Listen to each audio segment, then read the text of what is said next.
जय हिंद साथियों, मैं अंकित कुमार यादव आप सभी का स्वागत करता हूं सृष्टि ज्ञान केंद्र में, जहां हम पढ़ रहे हैं कक्षा 11वीं की पॉलिटिकल साइंस, और जिसमें चल रहा है अध्याय 10 जिसका नाम है संविधान का राजनीतिक दर्शन। अभी तक हमने इस अध्याय में समझ लिया है कि संविधान हमें किस रास्ते पर लेकर चलना चाहता है, संविधान क्या बताना चाहता है अपने माध्यम से। अब हम चल रहे हैं प्रमुख तौर पर उन बातों को समझने जिन्हें हम संविधान का राजनीतिक दर्शन मानते हैं, जिनको माना गया है कि यह संविधान का राजनीतिक दर्शन है और इनको साथ लेकर चलना संविधान का प्रमुख कर्तव्य है। यही संविधान के प्रमुख लक्ष्य हैं जिनको प्राप्त करने के लिए इस देश के राष्ट्र निर्माताओं ने इस संविधान को बनाया है। तो आइए चलते हैं और पढ़ते हैं उन संविधान के राजनीतिक दर्शनों को जिनके ऊपर भारत का संविधान टिका हुआ है और जिन लक्ष्यों की तरफ भारत का संविधान आगे बढ़ रहा है। सुनिए ध्यान से। इस दर्शन को एक शब्द में बताना कठिन है। हमारा संविधान किसी एक शीर्षक में अटने से इनकार करता है, क्योंकि यह उदारवादी, लोकतांत्रिक, धर्मनिरपेक्ष, संघवादी, सामुदायिक जीवन मूल्यों का हामी, धार्मिक और भाषाई अल्पसंख्यकों के साथ ऐतिहासिक रूप से अधिकार वंचित वर्गों की जरूरतों के प्रति संवेदनात्मक तथा एक सर्वसामान्य राष्ट्रीय पहचान बनाने को प्रतिबद्ध संविधान है।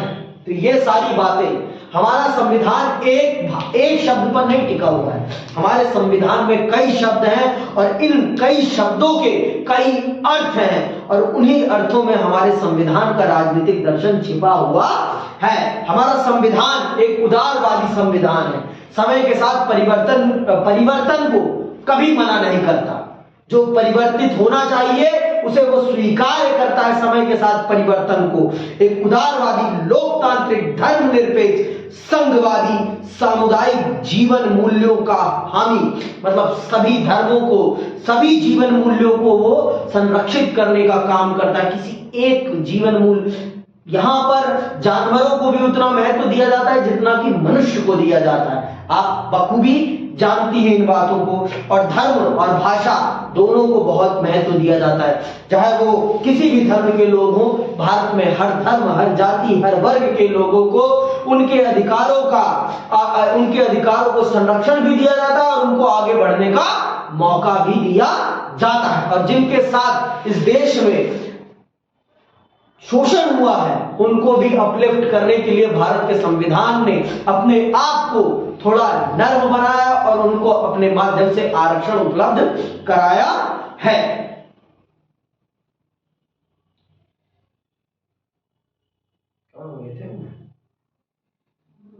पहचान बनाने को प्रतिबद्ध। संक्षेप में यह संविधान स्वतंत्रता, समानता, लोकतंत्र, सामाजिक न्याय तथा एक किस्म की राष्ट्रीय एकता के लिए प्रतिबद्ध है। इन सब के साथ एक बुनियादी चीज और है, संविधान का जोर इस बात पर है कि उसके दर्शन पर शांतिपूर्ण तथा लोकतांत्रिक तरीके से अमल किया जाए। ये भारत के संविधान की पहली अभिलाषा है कि उस पर जो भी लिखा है उन सभी चीजों पर अमल कैसे होना चाहिए? शांतिपूर्ण और लोकतांत्रिक तरीके से।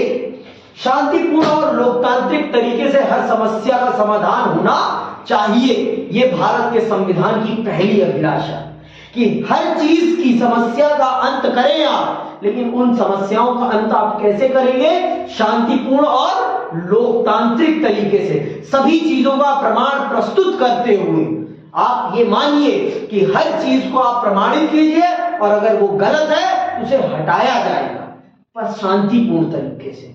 अगर है उस चीज का प्रमाण तो उसे हटाइए, उसकी कोई दिक्कत नहीं है, लेकिन सब कुछ होना कैसे चाहिए? शांतिपूर्ण तरीके से।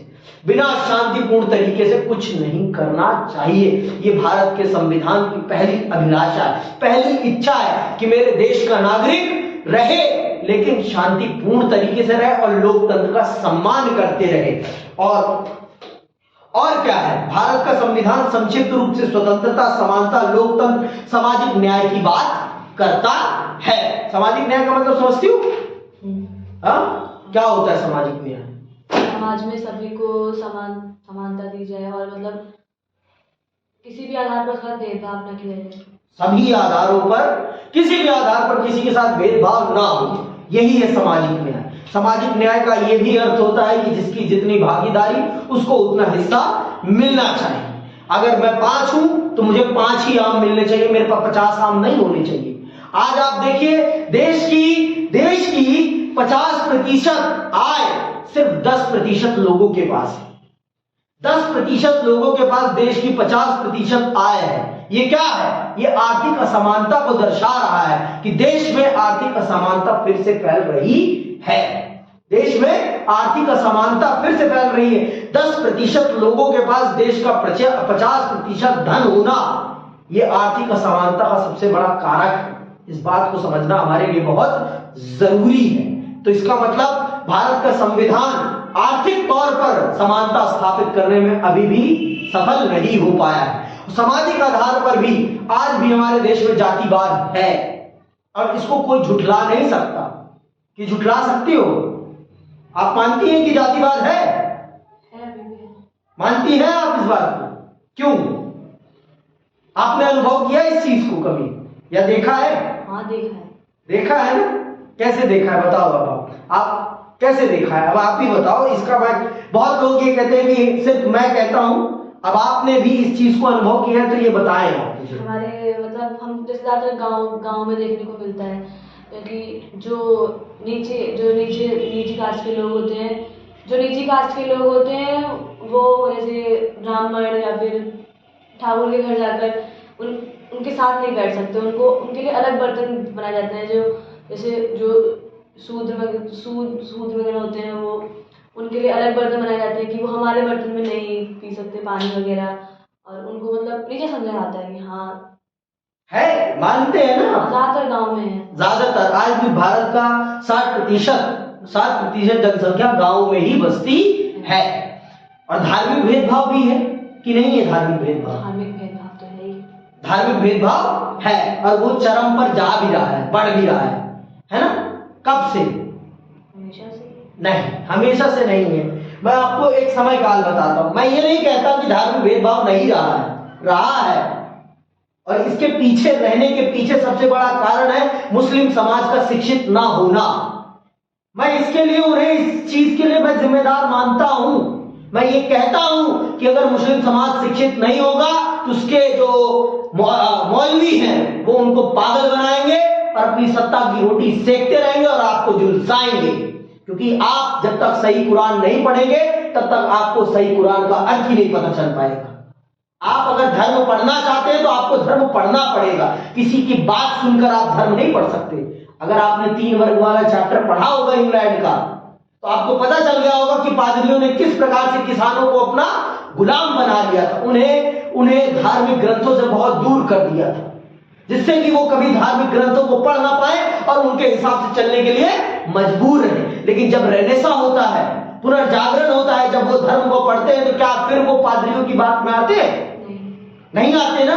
तो यही बात है कि जब तक आप खुद धर्म को नहीं पढ़ोगे, जब तक आप खुद धर्म के बारे में नहीं जानोगे, तब तक आप मूर्ख बनते रहोगे और आपको मूर्ख बनाया जाता रहेगा।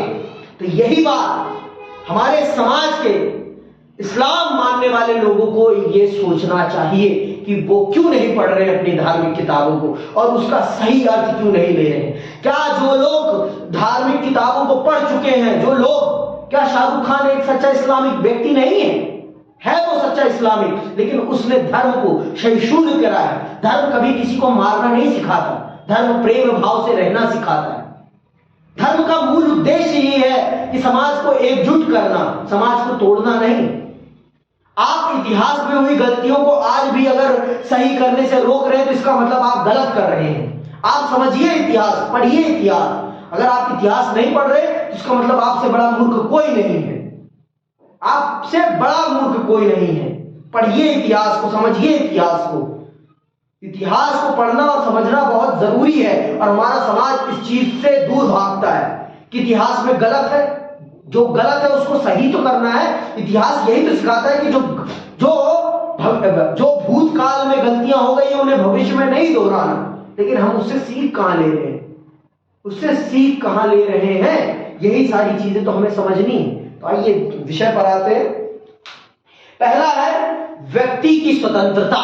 हमारे संविधान का पहला उद्देश्य यही है कि व्यक्ति की स्वतंत्रता उसे मिलनी चाहिए, क्योंकि जब तक व्यक्ति स्वतंत्र नहीं होगा तब तक राष्ट्र के स्वतंत्र होने का कोई मतलब नहीं है। राष्ट्र की स्वतंत्रता का अर्थ ही है कि उस देश में रहने वाला हर नागरिक अपने आप में स्वतंत्र हो, अपने आप में अपनी इच्छा के अनुसार अपना जीवन व्यतीत करे, अपनी इच्छा का जीवन व्यतीत करे। इसका मतलब यह नहीं है कि आप अपनी इच्छा किसी पे थोपें, किसी पे थोपना आपका अधिकार नहीं है। हर स्वतंत्रता की एक क्या है, लिमिटेशन है। आपकी स्वतंत्रता तभी तक आपकी स्वतंत्रता है जब तक आप किसी और की स्वतंत्रता में दखलंदाजी ना करें, तभी तक है आपकी स्वतंत्रता। जैसे ही आपने किसी और की स्वतंत्रता में दखलंदाजी करी, इसका मतलब आप उसकी स्वतंत्रता का हानि कर रहे हैं और आपको उसके लिए दंड भी दिया जा सकता है। तो सुनिएगा, क्या है व्यक्ति की स्वतंत्रता।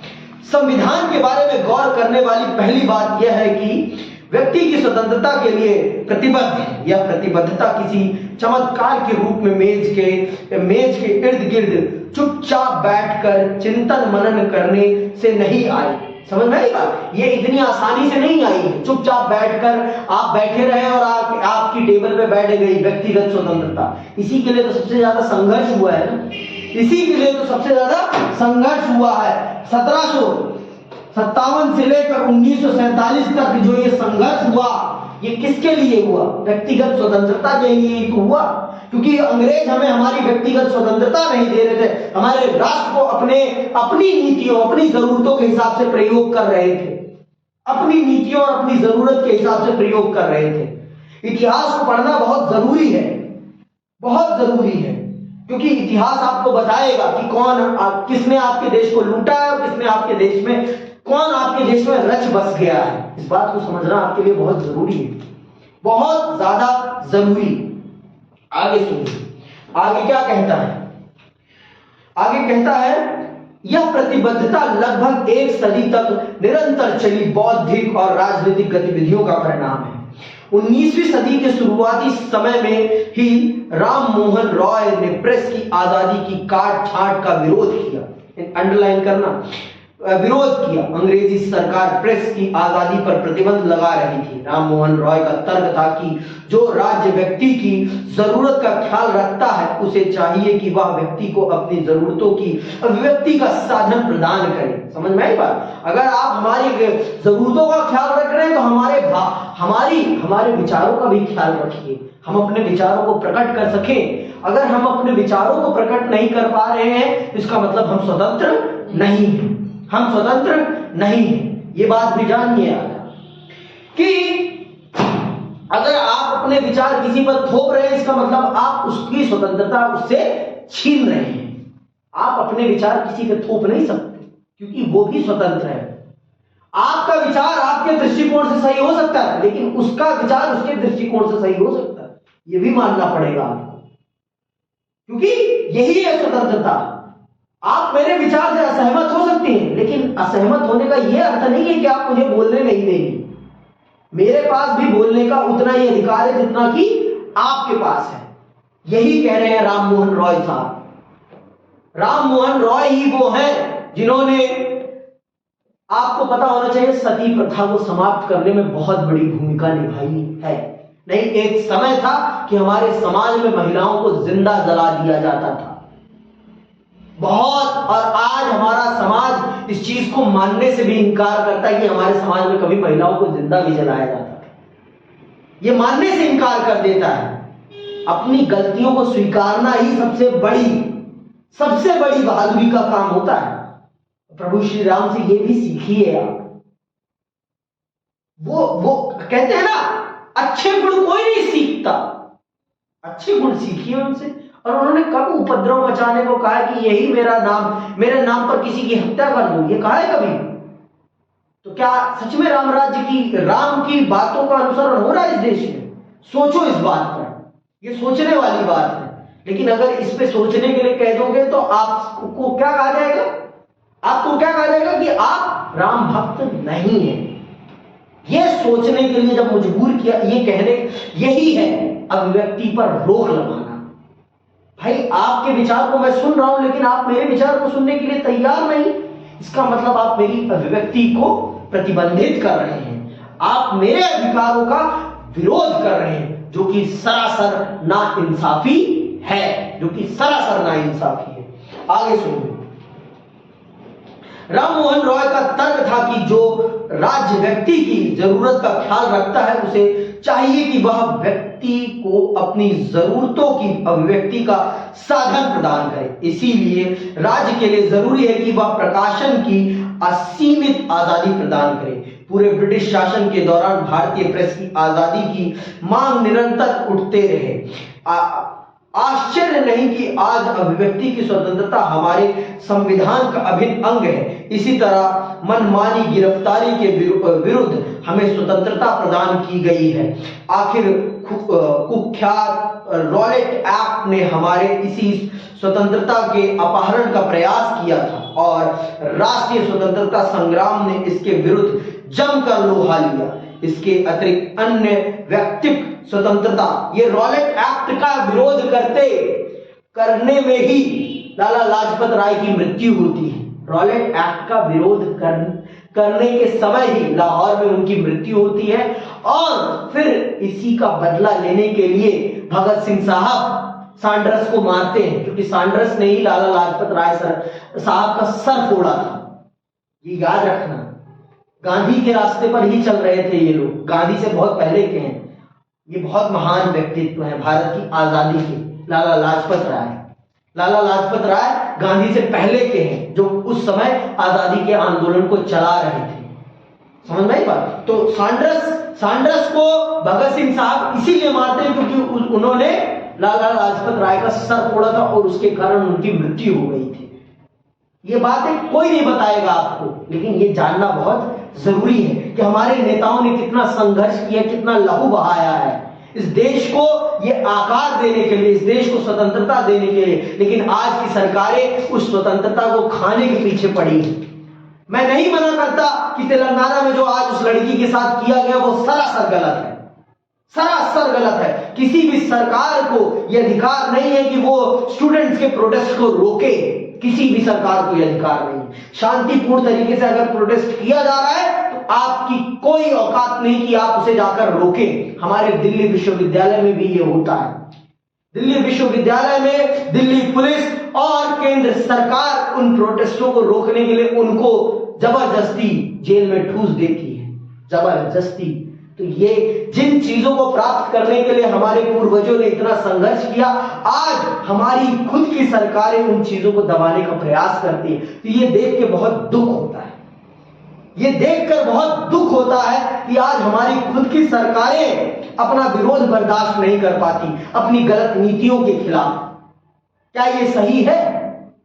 आप देखिए इन चीजों को, समझिए इन सब चीजों को। इसीलिए मैं हर बच्चे से कहता हूं कि आप जाइए एक बार विश्वविद्यालय जीवन जिए। आप तभी आपको पता चलेगा कि भारत की राजनीति क्या है, तभी आपको पता चलेगा यथार्थ राजनीति क्या है, तब आपको पता चल पाएगा।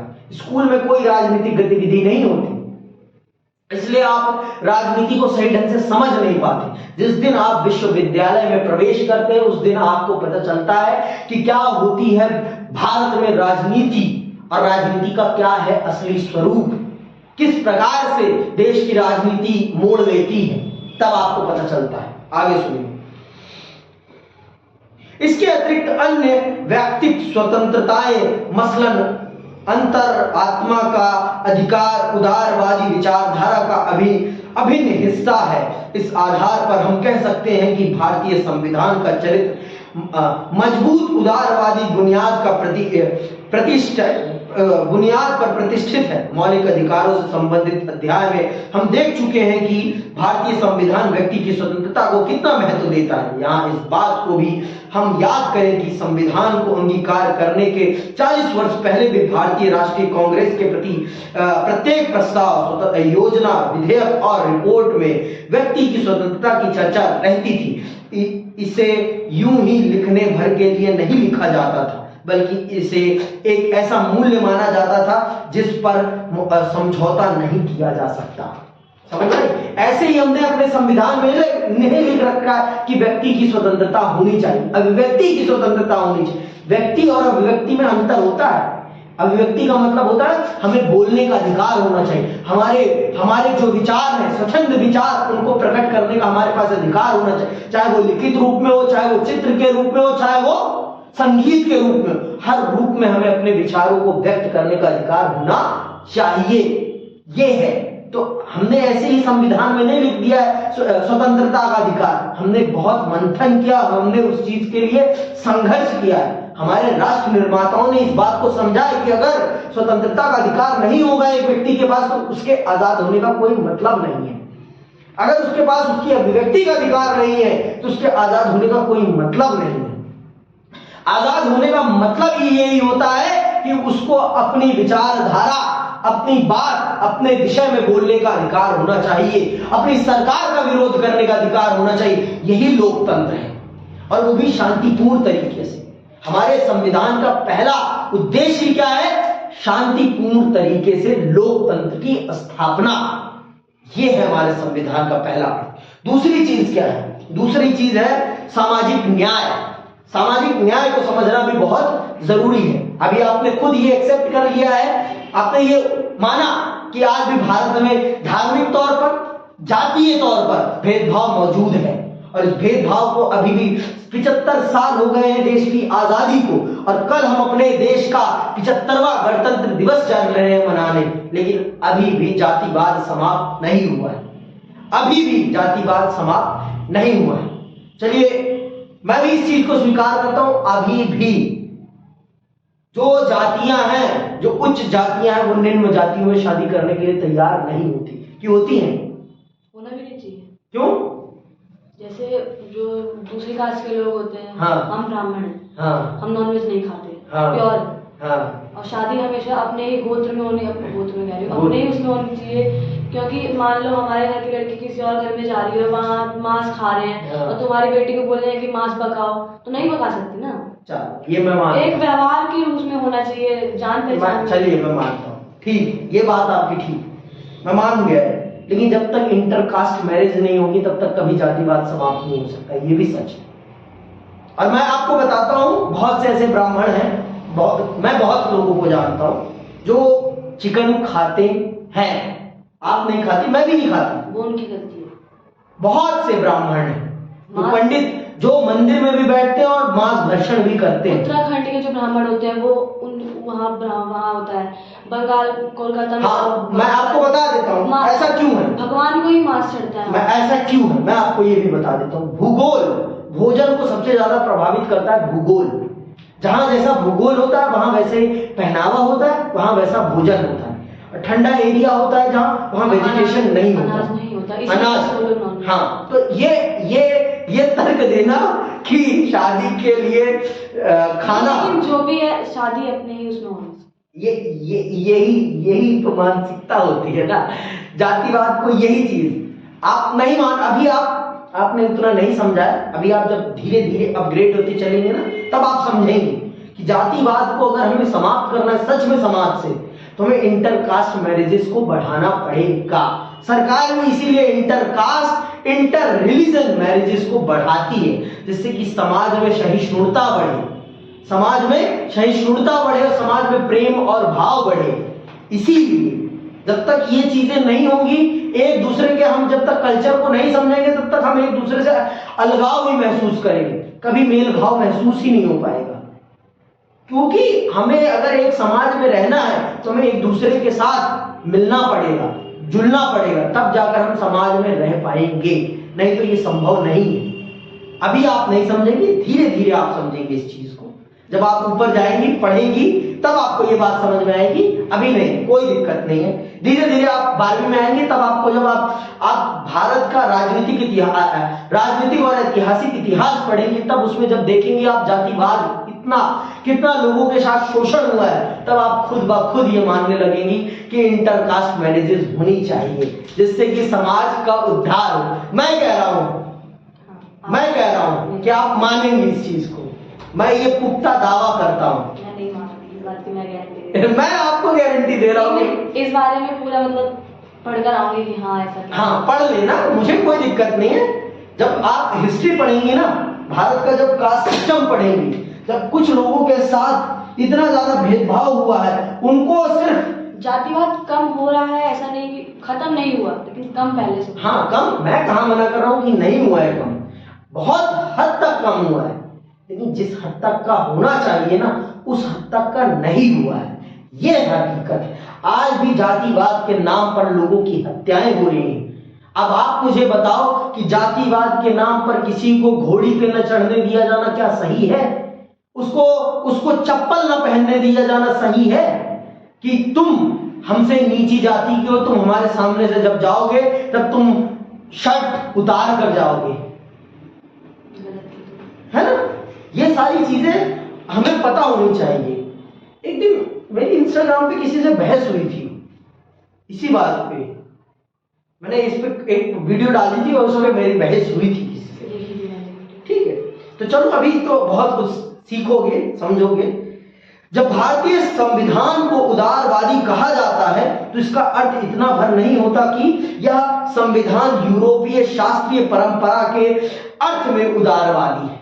भारत का संविधान यूरोपीय संविधान के अकॉर्डिंग उदारवादी नहीं है। हम वो लिबरल नहीं है जो यूरोप का लिबरलिज्म है। हमारा लिबरलिज्म अलग है, हमारा उदारवाद अलग है। हमारा उदारवाद कहता है कि जातिवाद समाप्त होना चाहिए।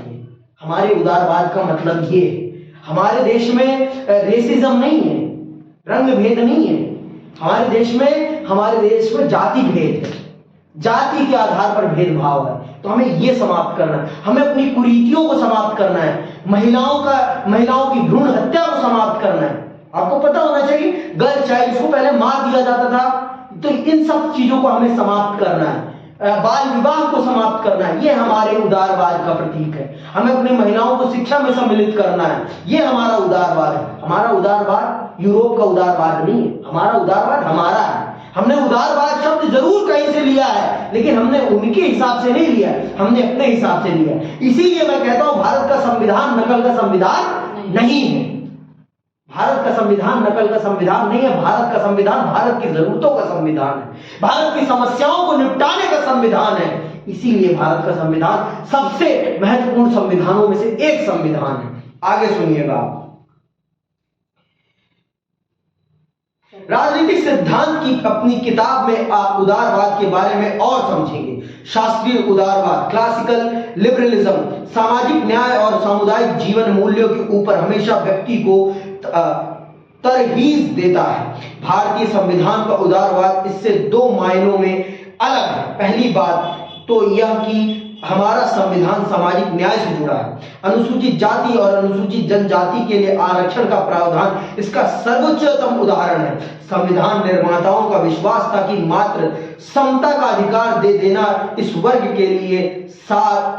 के साथ सदियों से हो रहे अन्याय से मुक्ति के लिए अथवा इनके मताधिकार को वास्तविक अर्थ देने के लिए काफी नहीं है। इन वर्गों के हितों को बढ़ावा देने के लिए विशेष संवैधानिक उपायों की जरूरत थी। इस कारण संविधान निर्माताओं ने अनुसूचित जाति और अनुसूचित जनजाति के हितों की रक्षा के लिए बहुत से विशेष उपाय किए। इसका एक उदाहरण है अनुसूचित जाति और अनुसूचित जनजाति के लिए विधायिका में सीटों का आरक्षण। संविधान के विशेष प्रावधानों के कारण ही सरकारी नौकरियों में इन वर्गों को आरक्षण देना संभव हो सका। तो ये है हमारे सामाजिक न्याय का अर्थ कि जो पिछड़े हुए हैं, जो दबे हुए हैं, जो कुचले हुए हैं, उनको अपलिफ्ट करना और उनके लिए कुछ विशेष प्रावधान करना, जिससे कि वो मूल समाज के साथ कंधे से कंधा मिलाकर चल सके। मूल समाज के साथ कंधे से कंधा मिलाकर चल सके। ये बात सच्चाई है, जैसे कि आपने खुद स्वीकार किया। मैं भी इस बात को मानता हूं, मेरे गांव में भी ये होता है, ये हकीकत है और मैं इसको ऐसे नेगलेक्ट नहीं कर सकता। मैं अगर अपने घर वालों से, मैं अपने समाज के लोगों से ये कहता हूं कि इनके साथ ऐसा क्यों कर रहे हो, तो ये कहते हैं सदियों से चली आ रही है पीढ़ी, इनको हम अपने साथ नहीं बिठा सकते। बस यही तर्क होता है उनके पास। इसको खंडित करने का और कोई तर्क नहीं होता। सदियों से अरे सदियों से चल रही है जो चीज, उसको बदलना भी तो हमारा ही फर्ज है ना।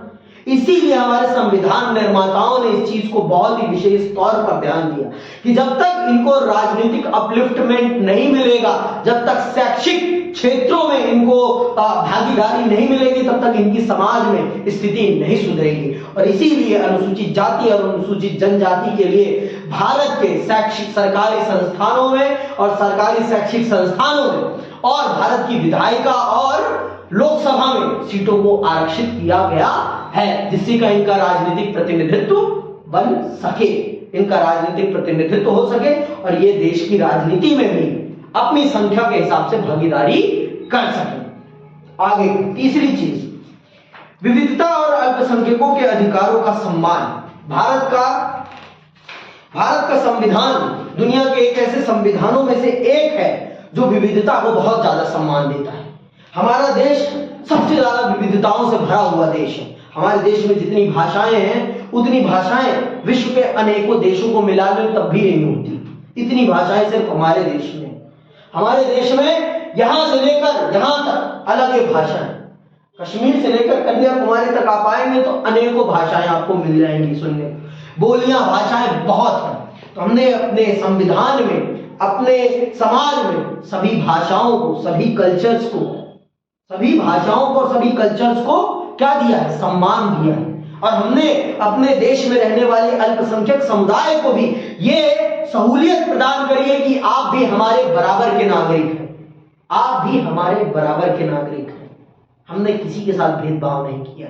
ये पाकिस्तान हमारा पड़ोसी, इसने अपने समाज में भेदभाव किया, इसलिए आज ये बर्बाद हो गया है। अपने आप को कहता है कि हम सबसे अच्छे हैं, लेकिन इसने सबसे ज्यादा भेदभाव किया अपने अल्पसंख्यकों के साथ। आज वहां अल्पसंख्यकों की संख्या हद से ज्यादा कम हो गई है और हमारे देश में अल्पसंख्यकों की संख्या कम नहीं हुई, बढ़ी है।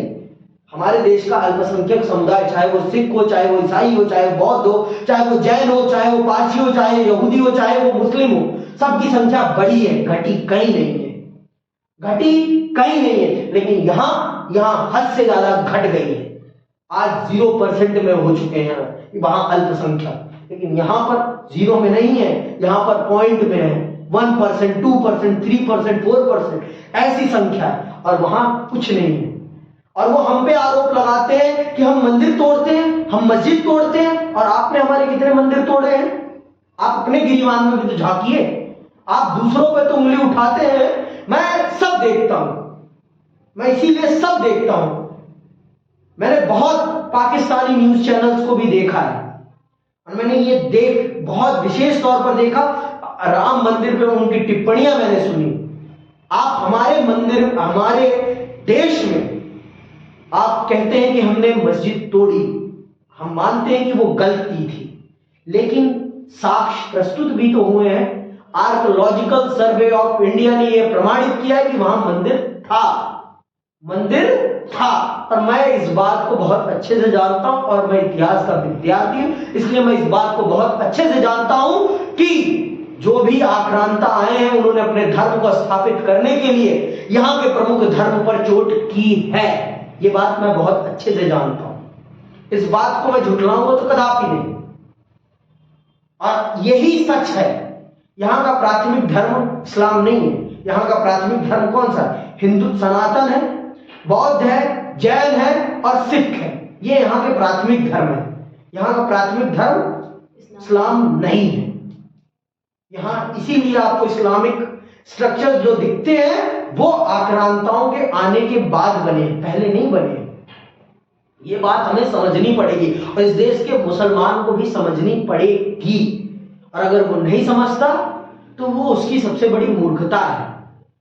और हमारे देश में किसी के साथ भी धार्मिक भेदभाव नहीं हुआ है। अगर वो कहते हैं कि धार्मिक भेदभाव हुआ है तो उनसे बड़ा मूर्ख कोई नहीं है। मैं ये भी कहता हूं, मैं भाजपा की राजनीति से फेवर नहीं करता, क्योंकि भाजपा सच में कट्टर राजनीति करती है, ये कोई मना नहीं कर सकता। लेकिन हाँ, आप भी इस बात को समझिए कि इतिहास को पढ़ना बहुत जरूरी है। ये भी सच है। तो हमारा देश ये स्वीकारता है, हमारे देश का संविधान ये प्रमाणित करता है कि हम अपने देश के अल्पसंख्यकों के साथ कोई भेदभाव नहीं करेंगे। क्या जितने अधिकार हमारे पास है उतना ही दूसरे धर्म के लोगों के पास भी है? चाहे जैन हो, चाहे बौद्ध हो, चाहे सिख हो, चाहे ईसाई हो, चाहे वो पारसी हो, चाहे यहूदी हो, चाहे वो मुस्लिम हो, सबको हमने उतने ही अधिकार दिए हैं। हमारे देश में, हमारे देश के सर्वोच्चतम पद तक किसी भी धर्म का व्यक्ति पहुंच सकता है। लेकिन आप पाकिस्तान में चले जाए, पाकिस्तान में यह संभव नहीं है। पाकिस्तान में प्रधानमंत्री भी सिर्फ मुसलमान बन सकता है और राष्ट्रपति भी सिर्फ मुसलमान ही बन सकता है और कोई नहीं बन सकता। लेकिन हमारे देश में ऐसा नहीं है। हमारे देश में हमने सिख प्रधानमंत्री भी दिया है ना, हमने सिख प्रधानमंत्री भी दिया है और मेरे ख्याल से हमने एक क्रिश्चियन प्रधानमंत्री भी दिया है। गलत हो सकता हूं मैं, ठीक है, उनका नाम याद नहीं आ रहा। उनके नाम से लगता है कि वो क्रिश्चियन है, हो सकते हैं, नहीं भी हो सकते हैं। नहीं, मदर टेरेसा का नाम याद नहीं आ रहा, ठीक है। लेकिन हमारे देश में मुस्लिम राष्ट्रपति बहुत सारे रहे हैं, कम से कम 5 तो रहे हैं, 5 अभी तक रह चुके हैं। तो हमारा देश सबसे ज्यादा अल्पसंख्यकों को संरक्षण प्रदान करता है और यही कारण है कि दुनिया के सभी धर्म भारत में मौजूद हैं। दुनिया के जितने भी धर्म हैं वो भारत में अपने आप को सबसे ज्यादा सुरक्षित महसूस करते हैं। क्यों? क्योंकि भारत किसी भी धर्म के साथ किसी भी प्रकार का भेदभाव नहीं करता। यही बात हमारा संविधान, इसीलिए भारत इसीलिए विविधताओं का देश है, विविधताओं में एकता का देश है। सुनिएगा बहुत ध्यान से। संविधान का उदारवाद सामुदायिक जीवन मूल्यों का पक्षधार है। भारतीय संविधान समुदायों के बीच बराबरी के रिश्ते को बढ़ावा देता है। पता है हमें, हमारे देश में ऐसा करना आसान नहीं था क्योंकि समुदाय के बीच अक्सर बराबरी का रिश्ता नहीं होता। समुदाय के बीच एक दूसरे के साथ अक्सर ऊंच नीच